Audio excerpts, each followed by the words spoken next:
გამარჯობა, მოგესალმებით.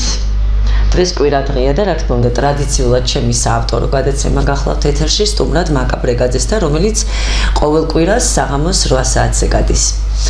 მე დღევანდელი ჩემი სტუმარი მინდა წარმოგიდგინოთ, ჩემი ძალიან საყვარელი და ხშირი სტუმარი, რომელიც ყოველთვის საინტერესო თემებით არის ჩვენთან წარმოდგენილი, მაგრამ მანამ სტუმარზე გადავიდოდეთ, მე მინდა ჩვენი ტელევიზიის შესახებ შეგახსენოთ თუ როგორ უნდა ნახოთ ჩვენი გადაცემები, მაგთიზე ნომრით 46, სილქნეძე ნომრით 259. ვართ მაი ვიდეოზე, გვაქვს ასევე რა თქმა უნდა სოციალური ქსელები, YouTube და Facebook გვერდი, სადაც ითვირთება ჩვენი საავტორო გადაცემები. ახალ ქსელებზე ვართ ნომრით 292. ვართ 24 საათიან მაუწყებლობაზე და რა თქმა უნდა ვართ სატელიტურ მაუწყებლობაზე, სადაც ყველა ქვეყანასა თუ ქალაქში შეგიძლიათ ჩვენი საავტორო გადაცემების ნახვა. ეხლა რაც შეეხება ჩემს დღევანდელ სტუმარს, ჩემი დღევანდელი სტუმარი გახლავთ უფლებადამცველი ლაზარე ჯორბენაძე, მოგესალმებით და ჩვენი დღევანდელი თემა არის არაბულ კომპანიებზე გაყიდული ჰექტორობით მიწის ნაკვეთები და მძიმე დემოგრაფიული კატასტროფა საქართველოში. ნუ მოგეხსენებათ, რომ ეს ორივე თემა ძალიან აქტუალურია და პრობლემატურია ჩვენს ქვეყანაში და დღეს ახლა აუცილებლად ვისაუბრებთ ამ პრობლემებზე. დიდი მადლობა, რომ კვლავ ჩემი გადაცემის სტუმარი ბრძანდებით და დღესაც, რა თქმა უნდა, ძალიან საინტერესო თემით მოგბრძანდით ჩემთან. მოკლედ, დავიწყოთ ჩვენი პრობლემა. რაში მდგომარეობს არაბულ კომპანიებზე გაყიდული ჰექტორობით მიწის ნაკვეთი? პირველ რიგში დაგლოცავთ ქრისტიანთა ეს წინვალე შვიდეული ისე გავიარეთ, რომ არ მინდოდა ძიმე თემებით შემოსულიყავი და საზოგადოება გამიღიზიანებინა. ჩვენ ქრისტეს მოყვარეერი ვართ და როგორც დიდებული კონსტანტინე გამსახურდია იტყოდა, ჩვენ ქრისტეს სარწმუნოებას საკუთარი სისხლით და საკუთარი ძვალი შევწირეთ. ამასვე ამბობდა ილია ჭავჭავაძე, რომ ჩვენ მკერდი გადავიღեղეთო და მკერდზე ავაშენეთ ქრისტეს დაძარიო და კირათო ჩვენი სისხლი ვიხმარეთო და საშენ მასალად ჩვენი ძვალიო. ჩვენ ქრისტეს მოყვარეერი ვართ და ამ ქრისტეს მოყვარეერს ყოველთვის ებრძოდა ურჯულო და სხვათა შორის მე ბევრჯერ მithქვავს თქვენს ტელევიზიაში, ჩვენ ვართ რჯულშემწყნარებელიერი. დიახ. მშვიდობიანობის დროს არასდროს არც ერთი რჯულის ადამიანი ჩვენ არ შეგვივიწროებია და არც ერთზე თითი არ დაგვიკარებია. ამის დათელი მაგალითი არის, აი მეტეხის დაძედა რომ გადახედავ, სულ რაღაც 5 კვადრატულ კილომეტრში არის დაახლოებით 6-7 მართლმადიდებლური ტაძარი, არის სომხური ეჭმიაძინი, არის ისა რა ქვიან ებრაული სინაგოგა, არის მეჩეთი და არც ერთი მათგანი არასდროს შევიწროებული არ ყოფილა. ანუ ვერავინ დაგვაბრალებს ქართულ ერს, რომ ჩვენ როდისმე რომელიმეს ვავიწროებთ. სამწუხაროდ საწინააღმდეგო იყო ამ ასე რომ ვთქვათ უცხოთომელების მხრიდან საქართველოს უამრავი აოხრება, მაგალითად სიონისტაძის გუმბათის მოხსნა და 100,000 მოწამის დახოცვა ქრისტეს სარწმუნოებისთვის და ასე შემდეგ. და ყველაზე დიდი მტრები საქართველოს ისტორიული მტრები იყვნენ არაბები, იყვნენ ირანელები, იყვნენ თემურლენგის შთამომავლობა, ასე რომ ვთქვათ, თურქ-სელჩუკები, ოსმალები, რომლებიც დღესაც ისევე ჩვენი ისტორიული მტრები არიან, უბრალოდ ქართველმა კაცმა სამწუხაროდ დაკარგა ისტორიული ცნობადობა. ისტორიული ცნობადობის დაკარგვა ნიშნავს იმაში, რომ ჩვენ მსოფლიო გლობალისტების მითითებით ეს შემიერ ჩამოთვლილი ერები ქართველმა კაცმა სამწუხაროდ 30 წლის განმავლობაში, მას შემდეგ რაც ჩვენი დიდებული ხალხის მიერ არჩეული პრეზიდენტი ეროვნულად მოაზროვნე კაცი ზვიად გამსახურდია ჩამოაგდეს, ერთმა გაანათლოს იმის სული ძალადობრივი გზით დაამხეს და მერე მოკლეს, მას შემდეგ სოფლიო გლობალისტებმა ხელისუფლება ჩაიგდეს საქართველოში ხელში და ყველა შემდეგი ხელისუფლება ედვარდ შევარდნაძე თავისი ხუნტით, სახელმწიფო გადატრიალების მონაწილე ხალხით, მიხეილ სააკაშვილი იმ მოღალატეთა კავშირის, მოქალაქეთა კავშირი ერქვა, მაგრამ ის იყო მოღალატეთა კავშირი. მოღალატეთა კავშირის გაგრძელება თავისი ანტინაციონალური, ნაციონალური მოძრაობა ხო ქვია ამას. ეს არის ანტინაციონალური, ანუ ანტიეროვნული მოძრაობა თავისი, რომელმაც საშინელებები დამართა ქართულ კაცს და ქართული ოცნება, რომელიც ჩემი დაფუძნებულია მე 21 აპრილს დაფუძნდა 2012 წლის 21 აპრილს მე ვარ ერთ-ერთი დამფუძნებელი 71 ხელმომწერი 239 იყო პირველად ვინც დავაფუძნეთ ქართულმა ოცნებამ უღალატა თავის ძირითად ღირებულებებს გარდა იმისა რამაზეც ხშირად ვამბობ რომ არ აღადგინა სამართლიანობა ქართულმა ოცნებამ უღალატა თავის ძირითად ღირებულებებს და ქართულ ოცნებას დღეს საჯაროდ საქვეყნოდ გამოტანილია ქართული მიწა სოფლიო აუქციონზე და ქართულ მიწას ყიდის პირდაპირ ხელიდან ხელში. რისი ნათელი მაგალითიც არის აი აქ არის დაახლოებით 400-მდე ამონაწერი და ასეთივე 1400 კიდევ, ანუ 1840 ამონაწერი არსებობს, რომელთა ამოღებაც ამ ბოლო 3 დღის განმავლობაში მთლიანად ვერ მოესწრო, მაგრამ ოფიციალური სტატისტიკით 1840 ამონაწერი არსებობს მარტო ერთ ფირმაზე და ეხლა გეტყვით რაშია ჩვენი ძირითადი ტრაგედია არაბულ კომპანიებზე გაყიდული მიწის ნაკვეთები. წინა რამდენიმე გადაცემის წინ მე ვთქვი რომ ქართული ოცნების ხელისუფლებამ პრემიერ-მინისტრმა ეკონომიკისა და მდგრადი განვითარების მინისტრმა და აჭარის მაშინდელმა მთავრობის თავმჯდომარემ ანუ 27 იანვარს ნინოობა დღეს 250 ჰექტარი მიყიდა არაბულ კომპანიას ემაირ გრუპი და ემაირ გრუპის თანაშვილობილი კომპანია იგლი ჰილსი, რომლის დამფუძნებელიც არის მუჰამედ რაშიდ ალაბარი, შეიხი, რომელსაც მიყიდა ამ ჩვენმა ხელისუფლებამ ოფიციალურად მიყიდა 250 ჰექტარი გონიოში, ყოფილი სამხედრო პოლიგონის ტერიტორიაზე და 150 ჰექტარი ზემო ფონიჭალაში. ეს დოკუმენტები რო გამოვითხოვე პრემიერ-მინისტრმა იმის შიშით რომ ეს არ გახმაურებულიყო ოფიციალურად მომწერა და იმ ოფიციალურ წერილში წერია რომ მე არ მომიწერია ხელიო პრემიერ-მინისტრი წერს ხელი მოაწერა მემორანდუმს ეკონომიკისა და მდგრადი განვითარების მინისტრმაო და აჭარის მთავრობის თავმჯდომარემო. ანუ ეკონომიკისა და მდგრადი განვითარების მინისტრმა მიყიდა ფონიჭალაში და აჭარის მთავრობის თავმჯდომარემ მიყიდა გონიოში.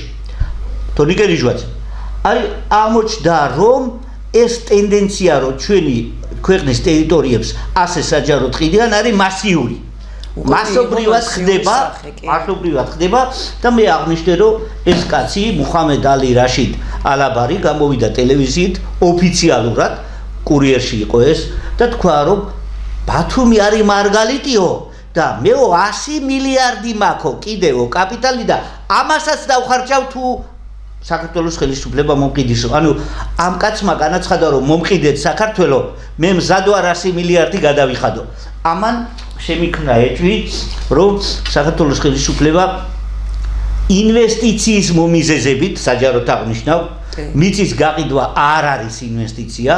საქართველოს კონსტიტუციაში გარკვევით წერია, რომ მიწა წარმოადგენს სტრატეგიული დანიშნულების ობიექტს. და არ იყიდება. უყურეთ რას ვამბობ.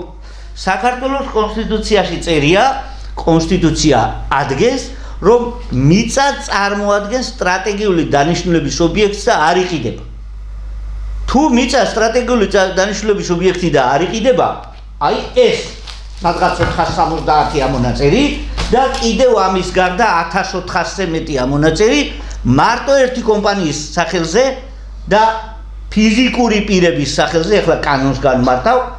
საქართველოს კანონმდებლობის მიხედვით სასოფლო სამეურნეო და არასასოფლო სამეურნეო დანიშნულების მიწის ნაკვეთების ფიზიკურ პირებზე გაყიდვა არ შეიძლება.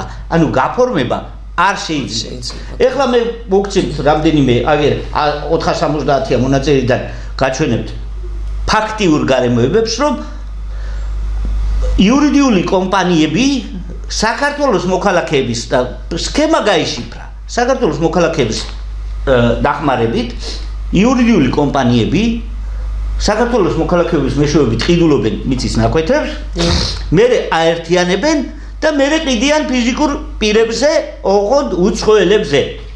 ერთი ასეთი მაგალითი არის ახლანდელი შპს იორკ ჰოლდინგ გრუპი, რომელიც შედგება 1 2 3 4 5 ყოფილი კომპანიისგან ამ ყოფილი კომპანიების შერწყმა მოხდა York Holding Group-ის საიდენტიფიკაციო კოდი არის 43.0800733 ეს კომპანია შედგება ამ კომპანიების შერწყმისგან იყო York Holding Town-ი 40.54.88.48.6 შპს ლამერი 40.54.88.743 შპს ნიუმ ცხეთა 40.54.88.761 შპს ლისი ვიუ 40.54.88.789 და შპს დიპლომატიკი 40.54.88.832 ამის დამფუძნებლები მაშინ იმ დროს იყვნენ ამის დამფუძნებლები ჯერ იყვნენ შენ ხარ ჩემი ბატონი ამრგაბალ აბდელათი აბდელგანი ეს ის ხომ არ არის ახლა გეტყვით მე როგორ აღმოჩნდა ამ კომპანიაში როგორ აღმოჩნდა ესე იგი ოსამა ბინ ლადენის ბიძაშვილი ერთ-ერთი დამფუძნებელი და დირექტორი არის დააკვირდით ხალიდ ოსამა მუჰამედ მუჰამედი წარმოიდგინეთ რომ არაბული იმის კანონმდებლობის მიხედვით სახელი და გვარი ენიჭება წინაპრების სახელის და გვარების მიხედვით ანუ ეს ხალიდ ოსამა მუჰამედ მუჰამედი არის ოსამა ბინ ლადენის მამის ძმისშვილის შვილი ანუ ოსამა ბინ ლადენი რო იყო ის საქვეყნო ცნობილი ტერორისტი იმ ტერორისტის მამის ძმისშვილის შვილი ყავს ჩვენ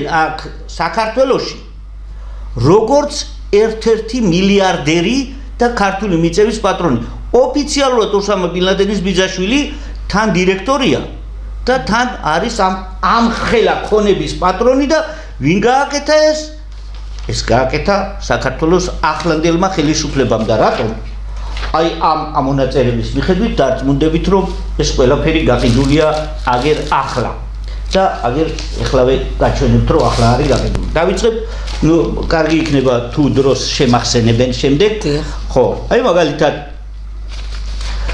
დაგიკითხავ ოსამა მოპი აბდელაკ ჰეგაზი ცხეთა წილკანი 1029 კვადრატი ნაყიდი აქვს 2022 წლის ნოემბერში ოსამა შემდეგი ეს კომპანიის სახელზეა ცხეთა მუხაწყარო 2611 კვადრატი წილკანი ცხეთა 2618 კვადრატი შაიფ მუჰამედ იუსუფ აბდელაბი ნაყიდი აქვს აგერ 2023 წელს აგერ ფაქტობრივი გარემოება მერვე თვეში 2023 წელს აგერ სოფელი ცხეთა წილკანი 1029 კვადრატი ალაფამ აბდულაჰ აბდულაზიზ აგერ ცხეთა წილკანი აბდულაჰ მუჰამედ ჰალალალ აბდელ აბლაჯი ახლა წარმოიდგინე ცხეთა წილკანი 2240 კვადრატი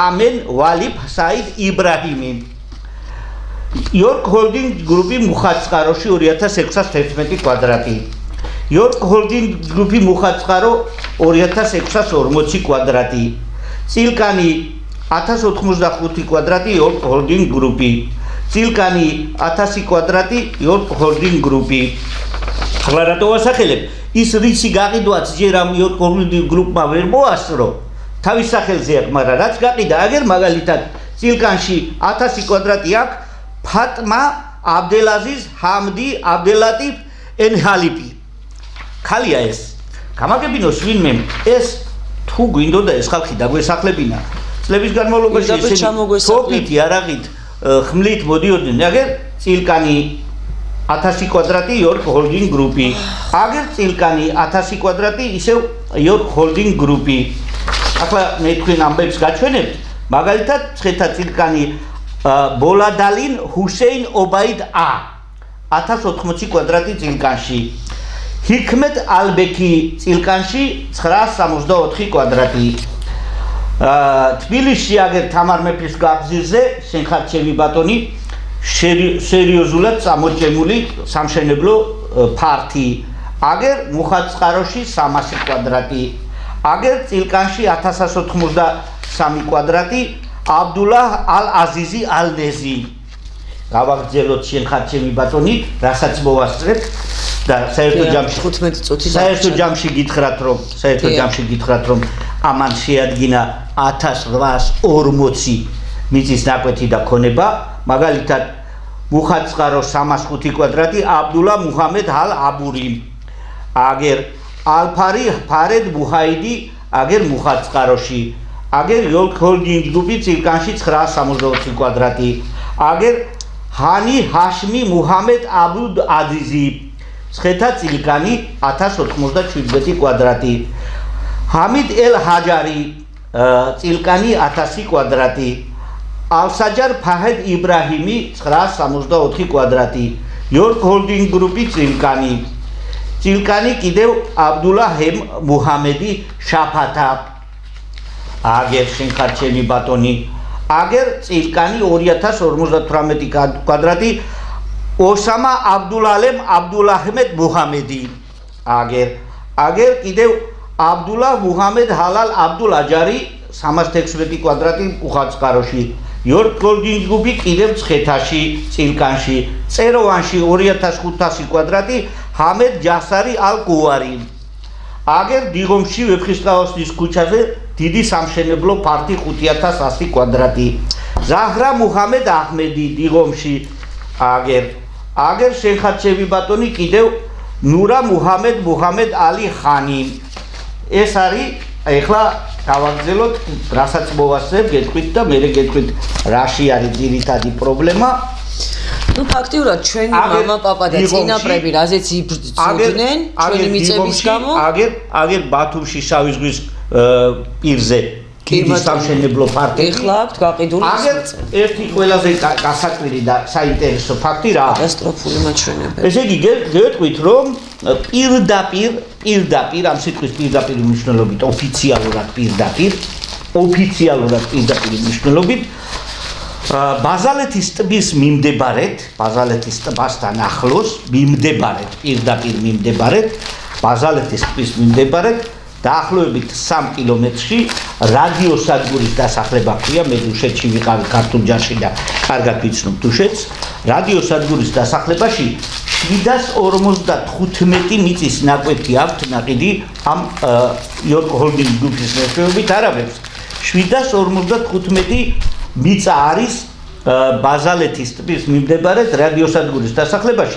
მაგალითად ალბაინ ფაჰად ალი 1035 კვადრატი, რადიოსადგურის დასახლება 1510 კვადრატი იორკ ჰოლდინგ ჯგუფი, რადიოსადგურის დასახლება 1544 კვადრატი იორკ ჰოლდინგ ჯგუფი, რადიოსადგურის დასახლება 1515 კვადრატი იორკ ჰოლდინგ ჯგუფი, დუშეთი რადიოსადგურის დასახლება მუჰამედ ალუბასირ ჰუსეინი 1591 კვადრატი, შერიფ რამზი ტალახ ელისადი 1603 კვადრატი, დუშეთი რადიოსადგურის დასახლება ილმაზ ჰენჰირი 1555 კვადრატი, მაგალითად დუშეთი იორკ ჰოლდინგ ჯგუფი 1513 კვადრატი, ხავატი ატიპა აჰმედ მემი 1774 კვადრატი, ვაფა მუჰამედ აჰმედ ალ-ნაჰარი 1504 კვადრატი, ამრ მუჰამედ აბდელამ მუჰამედი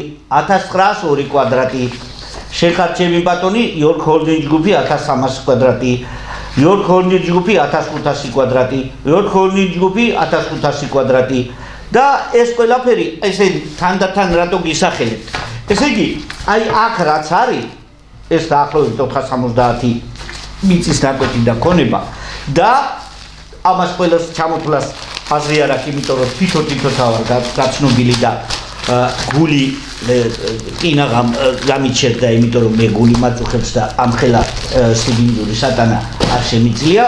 ამის გარდა რაც აქ არის, არსებობს კიდევ დაახლოებით 1400, ну სულ არის 1840 ქონება და მიწის ნაკვეთი, რომელიც ამ ერთი კომპანიის მეშვეობით და ამ თანა ასე რომ ვთქვათ დანაშერწმული კომპანიების მეშვეობით ამ კომპანიებმა ეს მიწის ნაკვეთები, ეს კომპანია პირველად დაფუძნებულია 2013 წელს იორგო ჰოლდინგის ჯგუფი და 2014 წლიდან ამ კომპანიებმა 2025 წლის ჩათვლით, ანუ 2024 წლის ბოლომდე 1840 მიწის ნაკვეთი და ქონება ჩაიგდეს ხელში და გადაანაწილეს არაბ მოქალაქეებს, რომელსაც საქართველოს მოქალაქეობა არ აქვთ. ანუ ჩვენ რასთან გვაქვს საქმე? ეს არაბი მოქალაქეები უბრალოდ ამ ქონებას კი არ ფლობენ. მაგალითად, რადიო სადგურის დასახლებაში დუშეთში 755 მიწის ნაკვეთი ამათ დანაწილებული აქვთ, საკუთრებაში გაფორმებული აქვთ და იქ მიმდინარეობს სახლების მშენებლობა.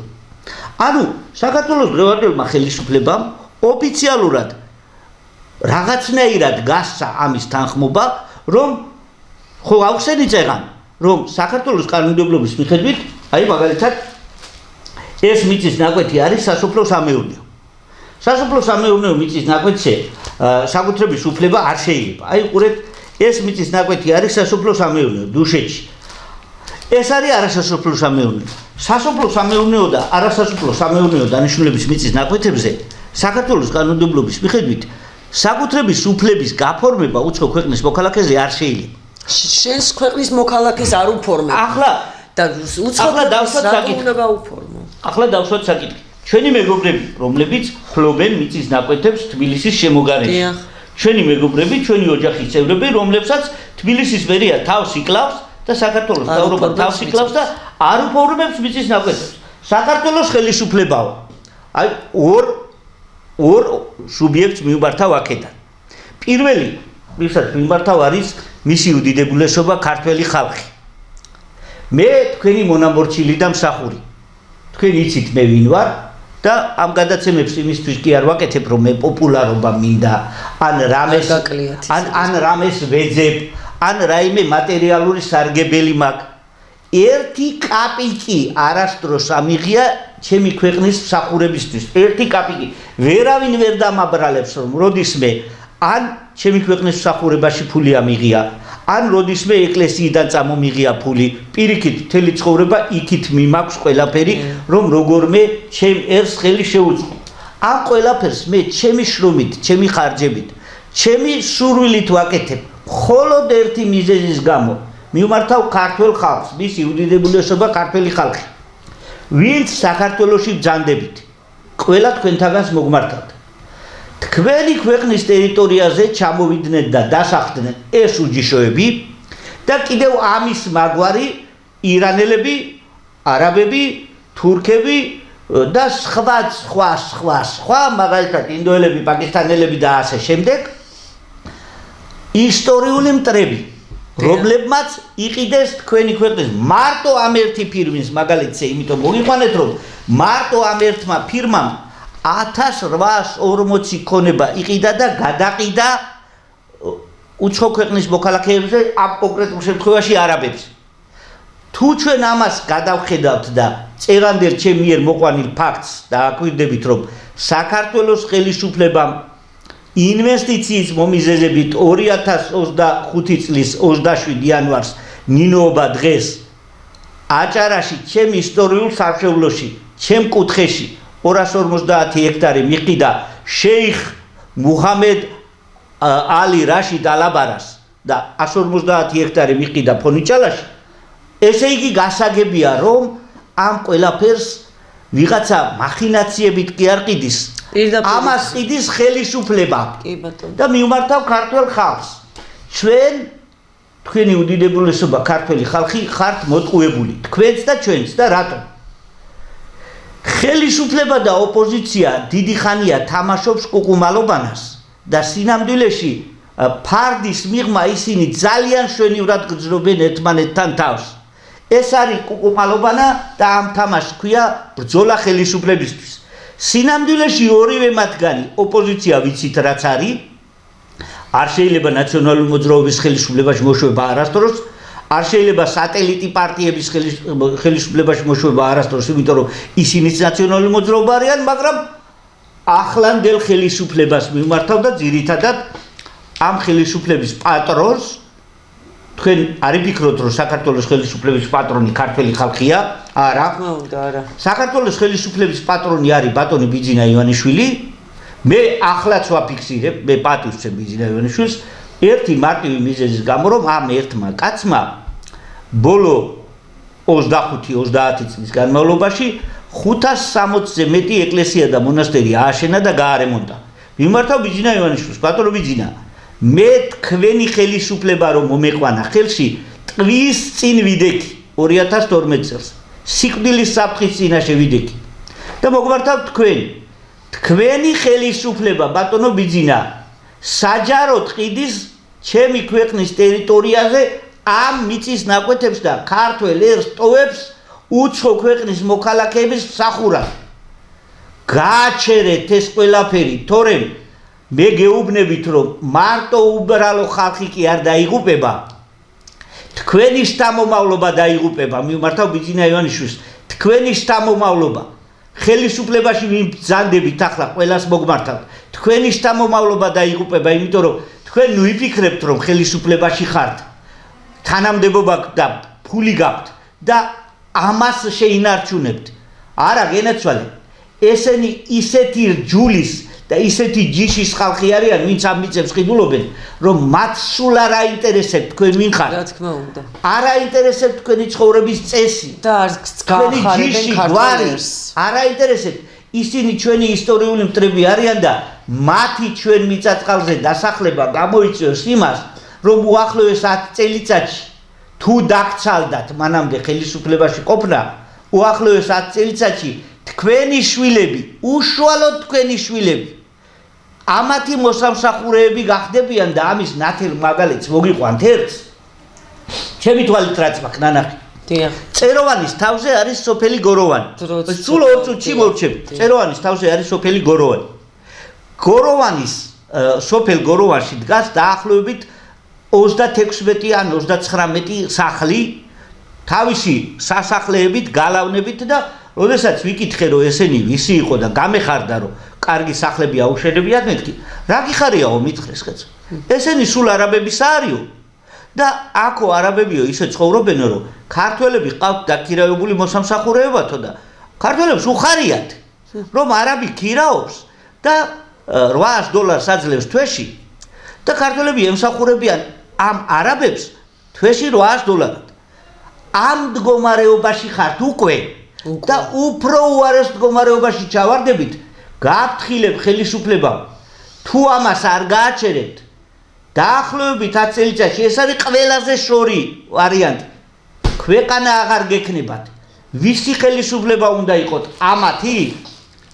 არაბების, თურქების, ირანელების, ერაყელების, სირიელების, პაკისტანელების, ინდოელების, ვისი ხელისუფლება უნდა იყოთ? მათ თქვენ არ სჭირდებით, იმიტომ რომ ისინი თუ იქნებიან უმრავლესობაში, თქვენ ერთი წუთითაც ვეღარ იქნებით ხელისუფლებაში და იქნებით ისეთივე მონა მათი და მოსამსახურე და თქვენ ღუპავთ ქართველ ერს და წირავთ მოსამსახურეობისთვის. ამიტომ გააფრთხილებ ქართველ ერს, გააფრთხილებ. ხალხო, გამოფხიზდით, გონზე მოდით. საქართველო არის გადასარჩენი და მე მზად ვარ მოვკვდე ამისთვის. და ვინც ჩემსავით ფიქრობს, წინასწარ დე პირობას რომ ვინც ჩემსავით ფიქრობს, უნდა ადგეთ და შემომიერთდეთ. თუ ჩვენ ახლა არ გადავარჩინეთ ჩვენი ქვეყანა, 5-10 წელიწადში ქვეყანა აღარ გვექნება. ანუ ამათი გამრავლების ტემპი უდრის 1-5-ზე, 1-7-ზე, 1-9-ზე. დემოგრაფიული პრობლემაც. ანუ დემოგრაფიული პრობლემა უკვე დამდგარია, ეხლა ვერ ხედავთ.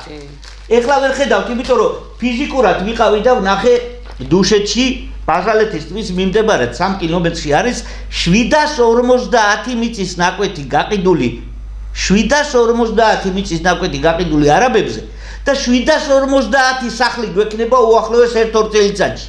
750 არაბი მოსახლე გვეყოლება ბაზალეთზე. ჩვენ წინაპრებს რა პასუხს ვცემთ? ამისთვის ვიბრძოლეთ, რომ არაბები დაგვესახლებინა საქართველოში? მე შეიძლება ეს კუთხეები თანდათან წაგართვან კიდეც. წართმეული გაქვთ, კაცო. არა, ოფიციალურად ოფიციალურად კი არა,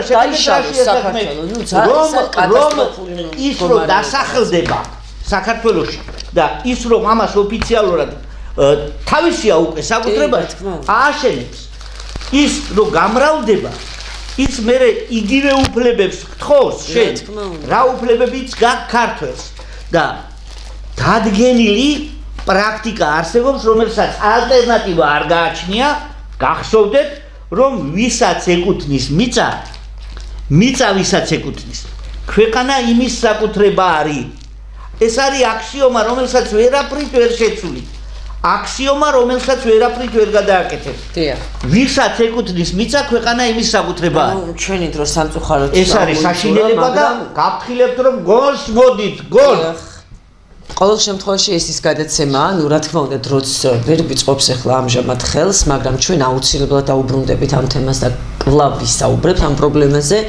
ეს ესე უცებ არ ჩაივლის, მაგრამ ეს ის გადაცემაა, მინდა გითხრათ, სადაც აი სიტყვები არ მყოფნის და მაქსიმალურად თავს ვიკავებ, რომ ძალიან კორექტული ვიყო, თუმცა ნამდვილად მცხვენია და სირცხვილია უკვე ჩვენი ქვეყნის აი ესეთი, ესე ვთქვათ, აბუჩა თაგდება, მე ესე დავარქმევდი. ძალიან სამწუხარო ფაქტია და მე მგონი რომ უფრო მეტი დაფიქრება გმართებს და უფრო მეტი ესე ვთქვათ ერთად დგომა ქართველებს, თორე ნამდვილად როგორც ქვეყანა უკვე აღარ ვიარსებებთ, მით უმეტეს როგორც ქართველები ვეღარ ვიარსებებთ. ამიტომ ახლა იმას კი არა აქვს, ბოდიშით ერთ წუთში ვიტყვი, ახლა იმას კი არა აქვს მნიშვნელობა პოზიციის მხარეს ხარ თუ ოპოზიციის მხარეს. რა თქმა უნდა, არანაირად. ახლა იმას აქვს მნიშვნელობა საქართველოს მხარეს ხარ თუ არა. ეს ტენდენცია დაღუპავს საქართველოს და ვერც ჩვენ ვერ გადავრჩებით, ვერც ხელისუფლება ვერ გადარჩება. გონს მოდით ხალხო, საქართველო აღარ გვაქვს. ფიზიკურად აღარ გვაქვს. რა თქმა უნდა, რაც უფრო უღრმავდებით, მით უფრო უკეთ ხვდებით თუ რაშია საქმე და რა პრობლემის წინაშე ვდგევართ. მოკლედ, მე მომავლის იმედით მაინც გემშვიდობებით, რა თქმა უნდა, როგორც ყოველთვის, მაგრამ მოგიწოდებთ, რომ გონს მოვიდეთ და დავდგეთ ერთად, რადგან ჩვენი ქვეყანაა გადასარჩენი. ძალიან დიდი მადლობა ყურადღებისათვის, ძალიან დიდი მადლობა თქვენ მობრძანებისათვის და ჩვენ აუცილებლად დაუბრუნდეთ ამ თემას, თქვენ როდესაც თბილისში იქნებით, აუცილებლად მეწვიეთ კვლავ, იმიტომ რომ ეს თემა უფრო ვრცლად არის გასაშლელი. კარგად გრძანდებოდეთ დროებით.